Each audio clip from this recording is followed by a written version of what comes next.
Olá, boa noite. Começa agora o Jornal da Justiça desta sexta-feira, 31 de dezembro, último dia do ano. Os julgamentos previstos para o primeiro semestre de 2022 do Supremo Tribunal Federal.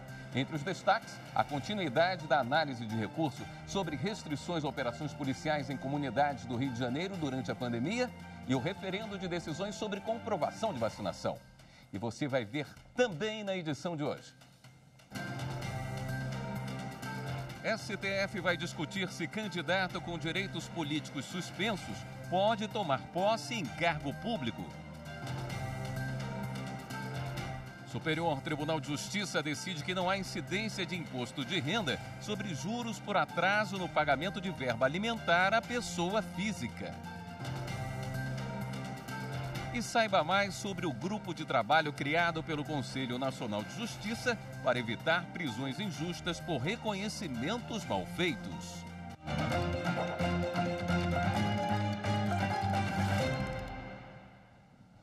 A pauta de julgamentos do Supremo Tribunal Federal para o primeiro semestre do ano que vem já foi divulgada. Entre os temas previstos, comprovante de vacinação, ações policiais em comunidades do Rio de Janeiro e negociação coletiva anti-demissão em massa. Confira na reportagem de Marina Campos. Entre fevereiro e junho de 2022, estão previstas 39 sessões plenárias.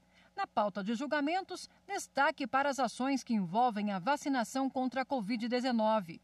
Logo no início do semestre, os ministros julgam um referendo da liminar que determinou a exigência de comprovante de vacina para quem vem do exterior. Ainda em relação à pandemia, os ministros analisam a liminar que suspendeu regras de uma portaria do Ministério do Trabalho e Previdência que proíbe empresas de exigirem comprovante de vacinação na contratação ou na manutenção do emprego do trabalhador. Já na primeira sessão plenária, a Corte vai dar continuidade ao julgamento dos embargos de declaração que tratam das restrições impostas à realização de operações policiais em comunidades do Rio de Janeiro durante a pandemia de Covid-19. No mesmo dia, também está na pauta o recurso extraordinário com repercussão geral, que discute a necessidade de negociação coletiva antes de demissões em massa. Entre os destaques da pauta de julgamento estão ainda o debate sobre a possibilidade de licença-maternidade de 180 dias a servidores públicos que sejam pais solteiros. E se um tribunal de segunda instância pode determinar a realização de novo júri, caso a absolvição do réu tenha ocorrido em suposta contrariedade à prova dos autos. E em um ano que será marcado por mais um processo eleitoral, o plenário do STF deve julgar também se mantém ou não a liminar com a determinação para que as federações partidárias obtenham registro de estatuto até 6 meses antes das eleições. E o STF vai discutir se candidato com direitos políticos suspensos pode tomar posse em cargo público. A repercussão geral do tema foi reconhecida pelo plenário. Quem comenta o caso é a consultora jurídica Karina Zucolotto. Olá, boa noite. E os ministros da Suprema Corte reconheceram mais um tema de repercussão geral em sede de recurso extraordinário e deverão decidir se a pessoa que teve os seus direitos políticos suspensos e encontra-se em débito com a Justiça Eleitoral em razão de condenação criminal definitiva pode tomar posse em cargo público após a aprovação de um concurso. No caso concreto, o candidato foi aprovado para o cargo de auxiliar indigenista junto à FUNAI, mas foi impedido de fazer o curso de formação, justamente porque impedido de tomar posse por conta da suspensão dos direitos políticos em razão da condenação por tráfico de drogas. O Tribunal Regional Federal da Primeira Região deu provimento à apelação do candidato e permitiu que ele tomasse posse no cargo, considerando que ele se encontrava em livramento condicional e disse que a ressocialização também é responsabilidade da administração pública. A FUNAI, por seu turno, alegou que as regras do edital devem ser aplicadas para todos, sob pena de violação do princípio da isonomia, e que os efeitos da suspensão dos direitos políticos devem perdurar enquanto a pena perdurarem os efeitos da pena, ainda que a pessoa ou condenado esteja sob livramento condicional. O ministro relator desse recurso extraordinário é é o ministro Alexandre de Moraes, que considerou, junto com os demais, que o tema tem repercussão não só política, como também social e jurídica. E quando este tema vier a julgamento no Supremo Tribunal Federal, a gente vai acompanhar tudinho aqui na TV Justiça. O Superior Tribunal de Justiça decidiu que não há incidência de imposto de renda sobre juros de mora no pagamento de verba alimentar à pessoa física. Sob o rito dos recursos repetitivos, tema 878, a primeira sessão do STJ fixou 3 novas teses de direito tributário, com a finalidade de uniformizar entendimentos do colegiado com a decisão do Supremo Tribunal Federal, segundo a qual não incide imposto de renda sobre os juros de mora devidos pelo atraso no pagamento de remuneração por exercício de emprego, cargo ou função. Com a relatoria do ministro Mauro Campbell Marques, o primeiro enunciado diz que, regra geral, os juros de mora possuem natureza de lucros cessantes, o que permite a incidência do imposto de renda. O segundo enunciado dispõe que os juros de mora decorrentes do pagamento em atraso de verbas alimentares a pessoas físicas escapam à regra geral da incidência do imposto de renda, posto que, excepcionalmente, configuram indenização por danos emergentes. O terceiro enunciado estabelece que escapam à regra geral de incidência do imposto de renda sobre juros de mora aqueles cuja verba principal seja isenta ou fora do campo de incidência do imposto. A definição das teses ocorreu no julgamento de recurso especial em que a Procuradoria-Geral da Fazenda Nacional sustentou que, quanto aos juros moratórios decorrentes de benefícios previdenciários pagos em atraso pelo INSS, deveria incidir o imposto de renda, pois não há dispositivo legal que autorize, nesse caso, a isenção do tributo no recebimento de verba de indenização. A Procuradoria-Geral também questionou o acórdão, segundo o qual os juros moratórios são, por natureza, verba indenizatória destinada à compensação das perdas sofridas pelo credor em virtude do pagamento inoportuno de crédito e, por esse motivo, não estão sujeitos à incidência do imposto de renda.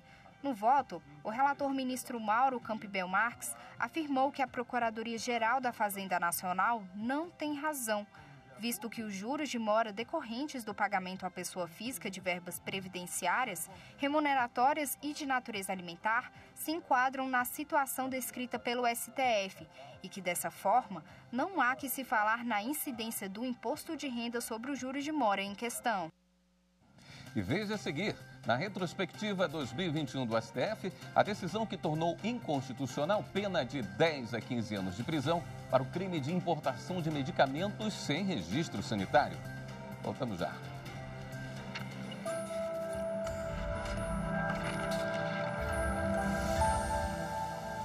Em busca de um Estado democrático de direito, o povo gritava por direitos fundamentais. E assim, a população teve efetiva participação na elaboração da Constituição. A Constituição Federal ela é muito importante, ela dita parâmetros de igualdade e liberdade. Mas a jornada até aqui ela não foi fácil. Foi de muita luta, mas de uma grande conquista para a sociedade.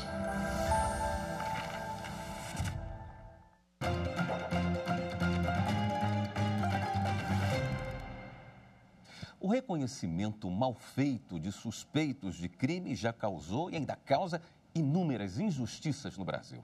Para enfrentar esse problema, o Conselho Nacional de Justiça criou um grupo de trabalho para encaminhar a regulamentação desse reconhecimento, seja presencial ou por meio de imagens. Jefferson foi preso suspeito de ter roubado um celular. Ele passou uma semana na cadeia por engano. Foi os piores dias da minha vida. Os piores dias da minha vida. O problema foi um reconhecimento mal feito, equivocado, apenas por meio de fotografia. E a polícia mostrou para a vítima uma foto 3x4 do Jefferson, antiga, de quando ele tinha 14 anos e ainda extraída de uma rede social. Agora, Jefferson tem 28. O reconhecimento por fotos, e mesmo o presencial, é questionado há muito tempo. Levantamento da Defensoria Pública do Rio de Janeiro, em 10 estados, apurou que em 83% dos casos de reconhecimento equivocado, as pessoas apontadas eram negras e que, de cada 10 reconhecimentos fotográficos equivocados feitos pela polícia, 6 implicaram em prisão preventiva. O tempo médio dessas prisões foi de 9 meses. não se trata de uma prova 100% segura, porque ela depende de algo que é subjetivo e pouco confiável, que é a memória humana. A nossa memória é falha. Isso, inclusive, por conta de vários fatores, não só pela capacidade de cada um de armazenar fatos ou acontecimentos de que tenha sido vítima, né, por exemplo, mas também depende do tempo transcorrido entre o fato e o reconhecimento, depende da emoção que marcou aquele momento, pode ter sido traumático, depende da própria capacidade, né, em razão da idade, enfim, das condições até momentâneas daquela pessoa em fazer o reconhecimento. Existem injunções de natureza moral, psíquica, econômica.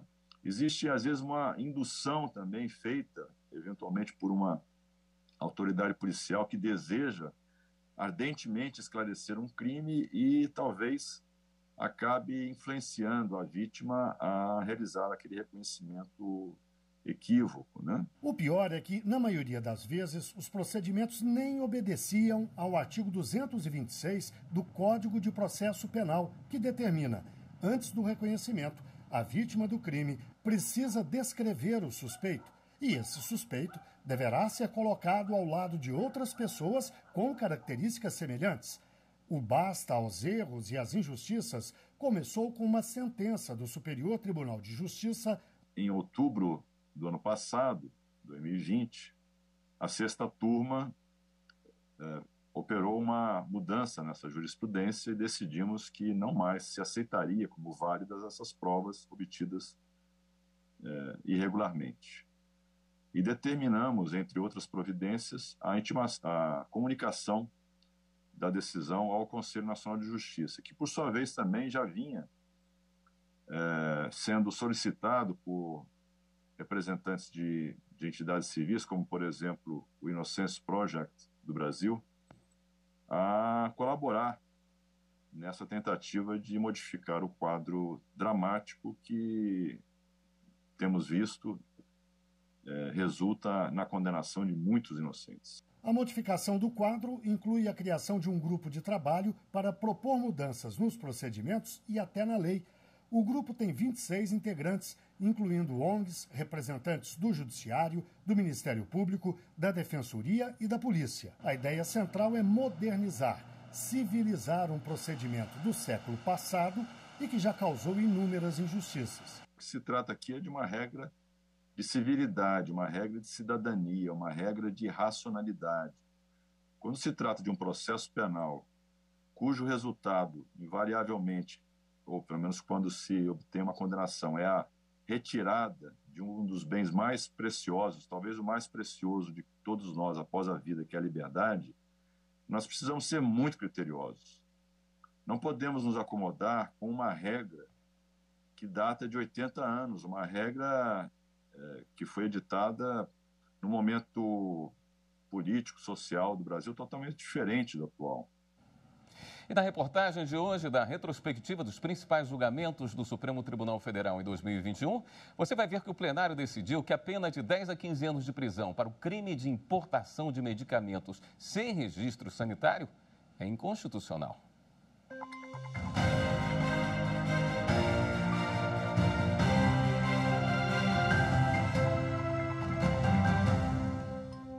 O caso chegou ao STF após a condenação de um homem que trouxe ao país um medicamento sem a documentação exigida em lei.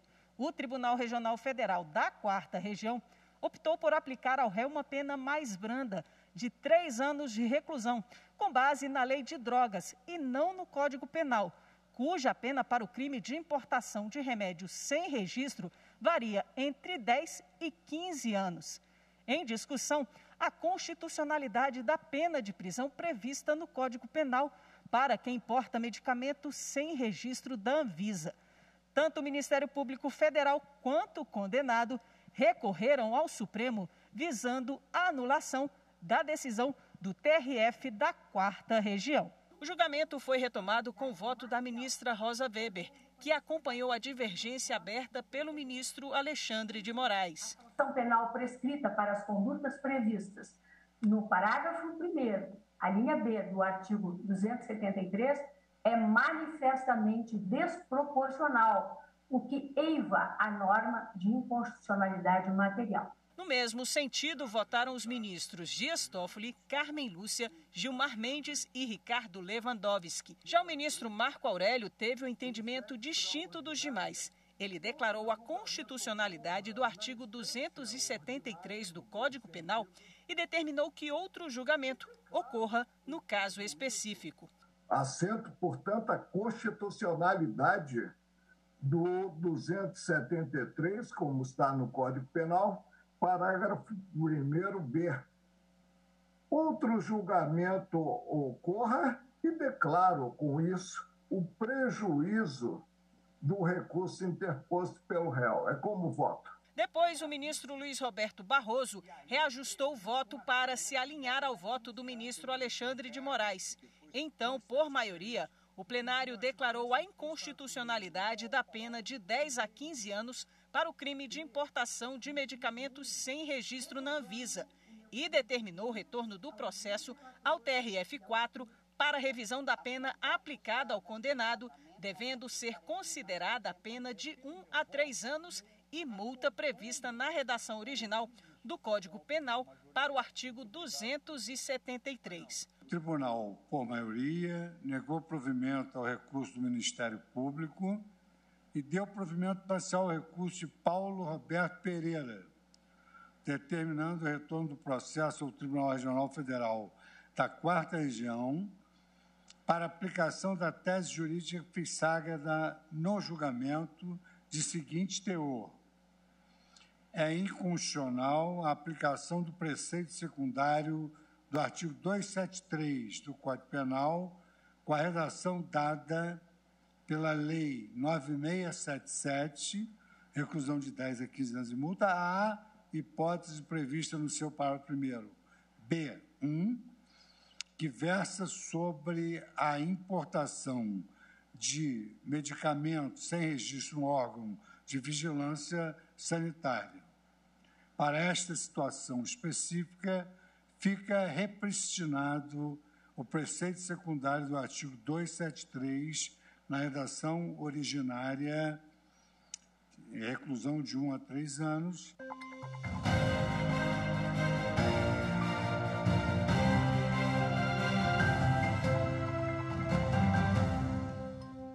E veja a seguir a última reportagem da série especial em homenagem aos 130 anos do Supremo Tribunal Federal. É depois do intervalo.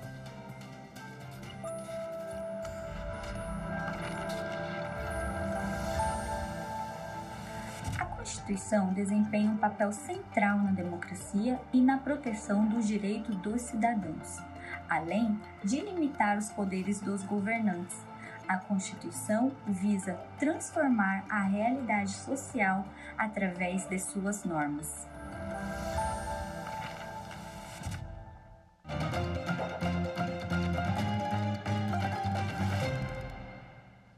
E na última reportagem da série em homenagem aos 130 anos do Supremo Tribunal Federal, você vai conhecer um pouco mais sobre os trajes especiais usados pelos magistrados da Suprema Corte, as chamadas togas, que representam a impessoalidade e a imparcialidade do Estado. Acompanhe na reportagem de Manuela Rolim.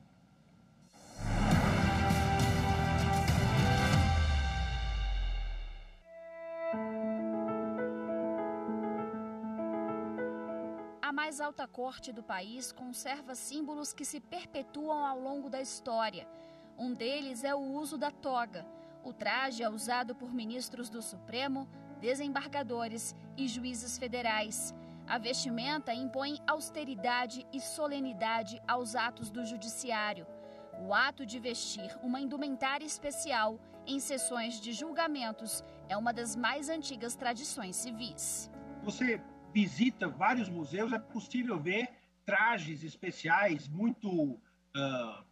com muito vermelho, muito dourado. Se naquela época os trajes especiais eram vermelhos e dourados, hoje eles são pretos.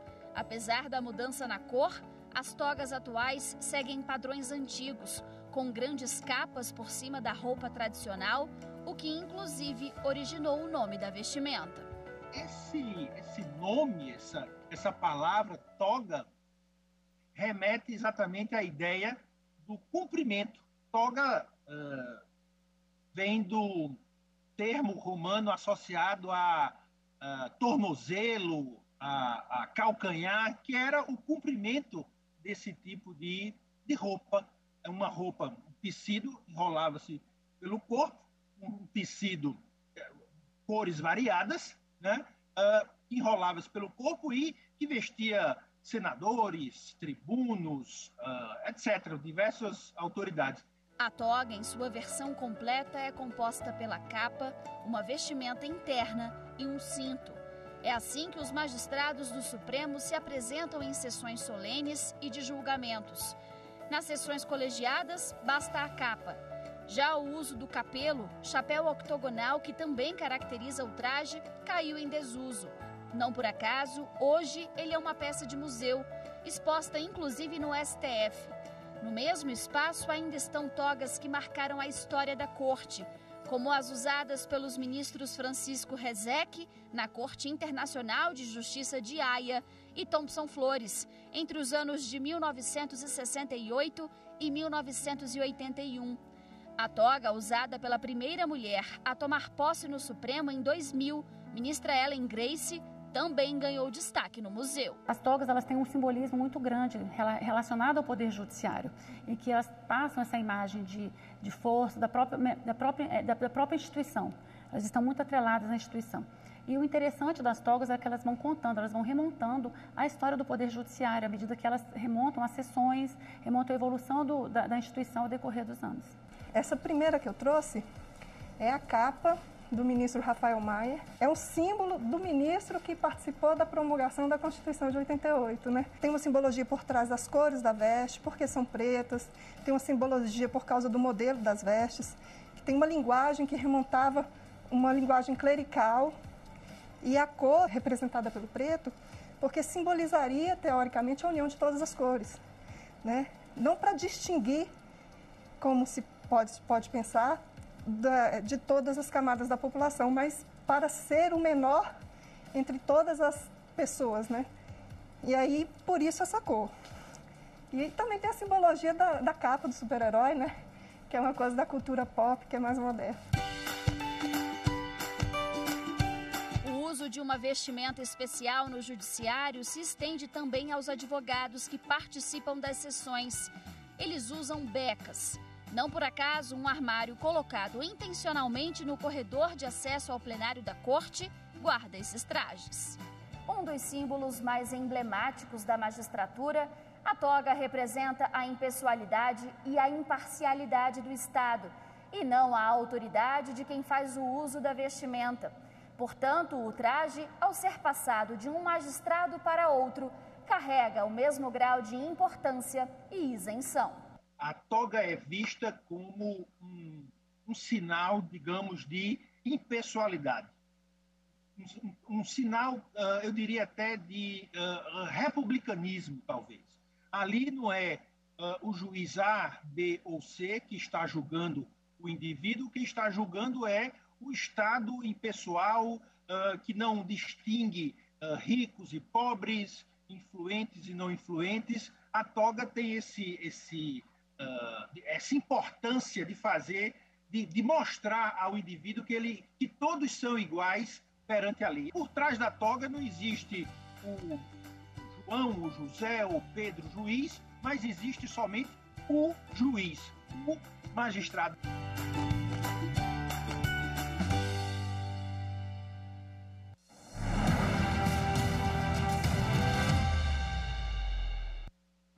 E a última edição do Jornal da Justiça de 2021 fica por aqui. Uma ótima noite para você, um feliz ano novo repleto de saúde e paz. Até segunda.